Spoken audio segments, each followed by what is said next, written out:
జరిగే ఎన్నికలలో ప్రతి ఒక్కరూ తమ ఓటు హక్కును వినియోగించుకోవాలని సోషల్ వర్కర్ శ్రీనివాస్ నాయుడు అన్నారు. విద్యానగర్లోని వారి కార్యాలయంలో మాట్లాడుతూ భారత రాజ్యాంగం ప్రజాస్వామ్య పరిరక్షించేందుకు ప్రతి ఒక్కరికి ఓటు హక్కు కల్పించిందన్నారు. ఇది గమనించి ఓటర్లు సరైన నాయకుడిని ఎన్నుకున్నప్పుడే సుపరిపాలన జరుగుతుందని తెలిపారు. ప్రజలందరూ ఓటు హక్కును వినియోగించుకొని దేశ భవిష్యత్తుకు పాటుపడాలని పిలుపునిచ్చారు.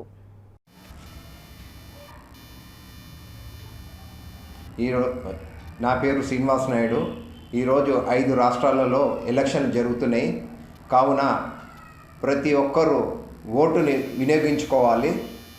ఓటు అనేది ఇప్పుడు మనము మేనిఫెస్టోలు చదవాలి. ఫస్ట్ మేనిఫెస్టోలో ఏ పార్టీ ఏ మేనిఫెస్టోలో ఏమేమి ఇచ్చింది, ఆ మేనిఫెస్టోలు చదివిన తర్వాత దానివల్ల మనకి మన పిల్లలకి ప్రయోజనం పడేది విద్య, ఆరోగ్య. విద్య ఇంపార్టెంట్. ఎందుకో అంటే విద్య ఇప్పుడు మనము బయటి దేశాలకు మన పిల్లల్ని పంపిస్తున్నాం.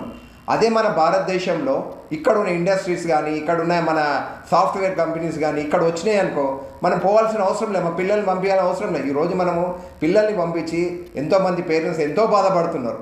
నా పిల్లలు అక్కడ ఉన్నారు బయటి దేశంలో, కనీసము వాళ్ళ నాన్నగారు చనిపోతే అమ్మగారు చనిపోతే రాని పరిస్థితిలో ఉన్నారు వాళ్ళు. ఈరోజు అక్కడ పోయిన తర్వాత ఎంతో బాధపడుతున్నారు పేరెంట్స్. అదే మన భారతదేశంలో ఇదే ఒకటండి, ఈ ఓటు హక్కు మీరు ఉపయోగించుకోరు అనుకోండి, దయచేసి ఈ ఓటు వినియోగించుకోండి. ఎవరైనా సరే క్రికెట్ మ్యాచ్కి మన హోటల్స్కి పోయినా మనం ఒక గంటలు కూర్చొని మనం టోకన్ తీసుకొని నించుంటున్నాము. అదే మీరు ఓటు అయ్యో మేము వేస్తే మాకు ఏమొస్తుంది అని అనకండి. దయచేసి రాబోయే యువతకి మీ వల్ల ఈ ఓటు వల్ల మీ రాబోయే యువతకి ఎన్నో మంచి జరుగుతాయి. కాబట్టి దయచేసి మీరు ఓటును వినియోగించుకోండి.